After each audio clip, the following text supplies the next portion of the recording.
যুবকেরা, তোমরাও তো বিবাহ করবা, যারা বিবাহ করো নাই। বিয়ে করার সময় তোমার এই চিন্তা করা দরকার, টেলিভিশন, গাড়ি, ক্যাশ, সবকিছু চাইতে বেশি মূল্যবান তোমার স্ত্রী। ঠিক কিনা? ঠিক কিনা? সেই স্ত্রী হবে তোমার কাছে বেশি মূল্যবান। দাবি করে কিছু নিতে পারবা না। যদি শ্বশুর একটা ঘড়ি দেয়, সুমা খাইয়া হাতে লাগায় নিয়ে আসবা। যদি একজোড়া জুতা দেয়, 14 গোষ্ঠীর কপাল মনে করে নিয়ে আসবা। শেরওয়ানে দিল, আলহামদুলিল্লাহ বলে গায়ে দিয়ে নিয়ে আসবা। তোমার তো তৃপ্তি হওয়া উচিত।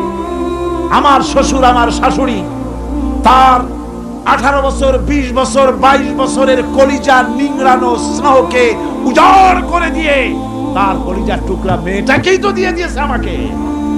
এর থেকে টেলিভিশন বেশি, রেডিও বেশি, গাড়ি বেশি, বাড়ি বেশি?